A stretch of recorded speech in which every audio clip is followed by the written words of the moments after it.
Hey everybody, Brian Von VA back at it again with another set of D&D stories. What was the most badass thing your character has done in a campaign part 3? And if you have a badass moment you'd like to share, put it in the comments down below. I am playing a new character in 5th edition where the party is beyond level 20 because my DM is crazy, as are all the players. She was a plasmoid with 20 levels in Armorer Artificer and 7 levels in Battle Master Fighter. This was her second combat. We were fighting against a goddess of winter, as a level 27 party tends to do. We were on these towers made of ice, which were 300 feet above a pool of freezing water. One of our players was unable to come, and our other 2 party members were unconscious and making death saves. It was just my character against the goddess. I built her to be a tank, which naturally meant that her armor was a guardian model, which gives her gauntlets that she is able to punch her enemies with. I also infused her armor to make it arcane propulsion armor, which basically means that she gets rocket fists. As the fight was going on, the goddess flew out of range of my character's ranged attacks, so she jumped towards the goddess and forced both of them to plummet into the water, punching the goddess on the way down. In the end, my character stood up in the water, looked at the goddess, and finished the fight with a final punch and a sweet one-liner. "Time to put you on ice." I had to do Arnold's voice for that one, come on. So yeah, in her second combat encounter, my new character managed to go one-on-one with a goddess and won. That's a lot of ones. My fighter in our recent campaign, she had been charmed by this half-spider, half-woman creature. For about 4 rounds, she was attacking the party.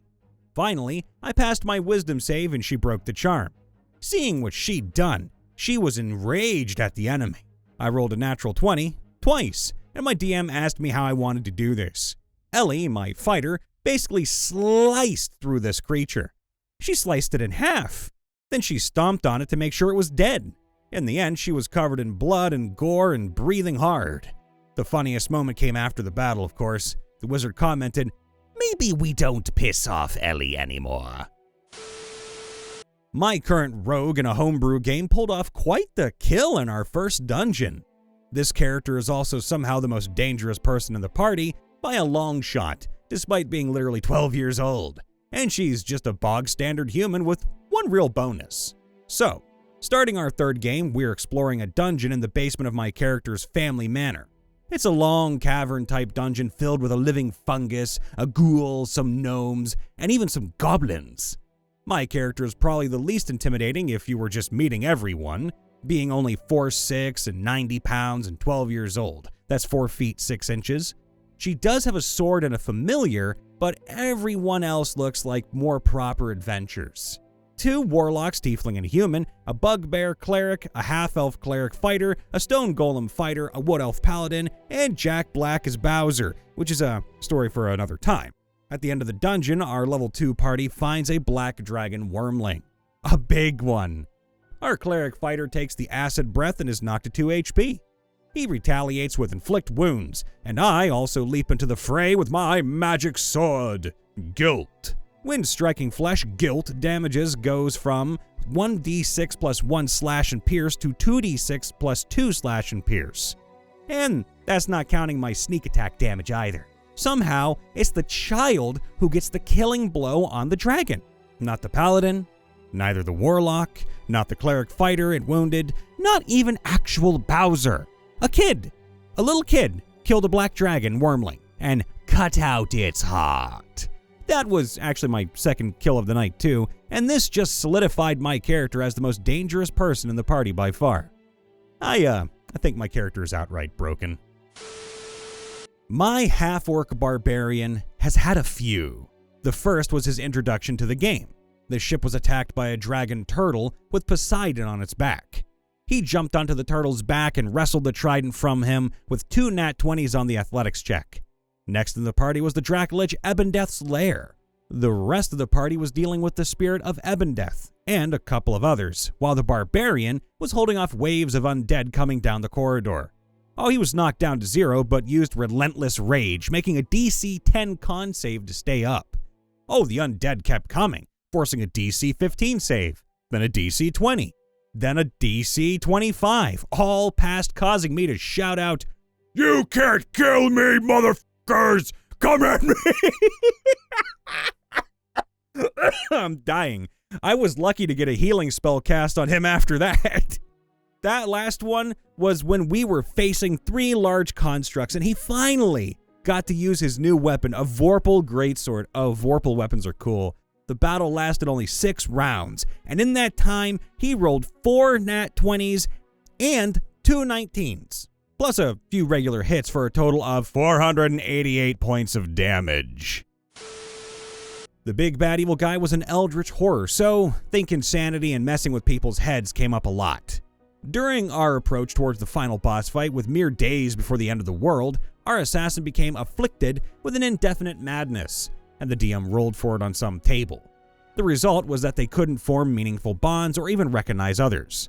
They suddenly found themselves in a strange cavern, on stairs which dropped off into an endless abyss, surrounded by a bunch of heavily armed strangers. Understandably, their characters started to freak out. The rest of the party tried to calm them and figure out what happened, but nothing was working, and we were wasting precious time. So my fighter tried a different approach. I grabbed and held them over the edge of the stairs. If I dropped them, they'd have no chance of surviving. I don't care if you believe we are who we claim, but understand that if I wanted you dead, there would be nothing you could do about it. Now either you can pull yourself together and contribute, or I can let go right now and stop allowing you to slow us down. So, convince me that you trust us. Oh, that's clever. After a pause of consideration, they said that they still don't know who we are, but they'd work with us to stop the big bad evil guy. I sighed and said, "An ally of convenience is all I could expect. More has been done with less before."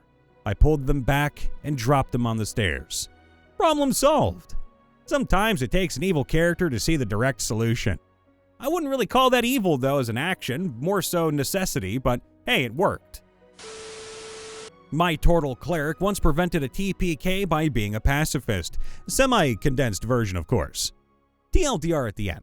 In one of my first games, I was part of a party that was pretty weak at level 2, and the DM was throwing some tough fights at us. This came to a head when we had to fight a boss in order to get a MacGuffin for our client. 2 sharkmen, numerous fishmen, and the boss, a fish mage. Considering we barely were able to beat a fight with half that number of units, a direct approach would have been impossible. So we tried a diversion into a pincer maneuver. But long and short of it, that plan failed, and ended up with a direct fight anyway. It went as well as expected as well, with half the party being downed in a few rounds far out of the range of my healing, Rogue trying to sneak and steal the MacGuffin off the boss, and a turtle. This is when my character saw the writing on the wall and knew that the whole party would fall at this rate. Plus, he was not willing to die nor kill their fairly rude client. So he tried diplomacy. Using thaumaturgy to amplify his voice, he ordered in a Quan for all the creatures to cease fighting and discuss other means of resolving our problems. The shark men closest to the mage look conflicted.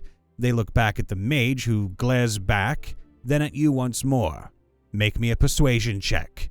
Oh boy, I thought, not knowing what kind of effect the roll would have. Charisma. While not the dump stat, was fairly low for my character, so I didn't know if I could manage a good nat 20. Ho ho ho ho ho ho. The sharkman's tough expression on his face starts to break as he seems visibly conflicted and bothered. He looks at the mage, this time with doubt in his eyes, and turns his back on them. Having lost the trust of their sharkmen, the mage releases a ritual spell and blows up the sharkmen before glaring at the cleric. The other sharkman looks stunned at the sudden betrayal of his own people and looks on in disbelief. If you want, on your next turn, you can try to persuade the other sharkmen. Well, despite what just happened, try he does. Nat 19. The other sharkman shares the same doubting look in its eyes as the one before it looks at the mage and back at you before defiantly sticking their trident into the ground, refusing to fight. The mage, however, cares not for your plea, nor for the mutiny of the shark folk. With another weave of dark magic, the second sharkman explodes into viscera. The mage looks at the cleric with wrath in his eyes. The remaining minions, with their shark leaders gone, retreat from the battlefield. The mage is now alone. You're screwed now, boy. And there we have it. 2 sharkmen and 8 fishmen who probably could have beaten our party several times over, all dispelled by one talkative, uncooperative turtle. Before the mage could do much, the rogue snuck up on them and made short work of him, as it had surprisingly low AC and HP for a boss, presumably why the other guys were there. My cleric didn't believe the mage was going to listen to reason, so he acknowledged this was most likely the only option. Thus, the fight was won and the day was saved. Dun dun dun dun! Oh, and we managed to take care of the other 2 fallen characters as well. Thankfully, they both made their death saves, so they were fine. TLDR, my turtle cleric tries to convince the enemies to stop fighting, ends up preventing a TPK, and ironically wiping out the opposing force. I was a level 7 Soul Knife Rogue. DM had some doppelgangers take the place of city officials. I saw this happen. I said, "Hey, party, don't do anything stupid. I'm gonna sneak in and kill one of these bastards." Party says okay. Party wizard then knocks on the door and casts Summon Lesser Demons. 30-story building starts going on lockdown. I break into a room on the 17th floor through a window. Room goes on lockdown. Poison gas begins to fill the room. My quick thinking finds me a way to breathe. All but one doppelganger dies. I fight the remaining doppelganger and he does half my max HP with one hit. With nowhere to run, I jump onto a chandelier above the poison and discover with a decent medicine check that it's also flammable gas. I have a flame tongue rapier. Doppelganger fails his acrobatics and falls below me. I wink, thrust my rapier into the gas and say its command word, Ignis. Top 13 floors of the building are blown to hell, and I took 0 damage because dope rogue shit. Cue the rope being thrown down to the party with a quick telepathic message, "I fixed your mess." Hey everybody, Brian Von Via here checking in after the vid. Please make sure to leave a like, subscribe, ring that bell, and of course, if you have a comment to share about your most badass moment in a campaign, please put it in the comments below, right here, right now. We're happy and ready to listen. All the love, everyone, and we will see you next time.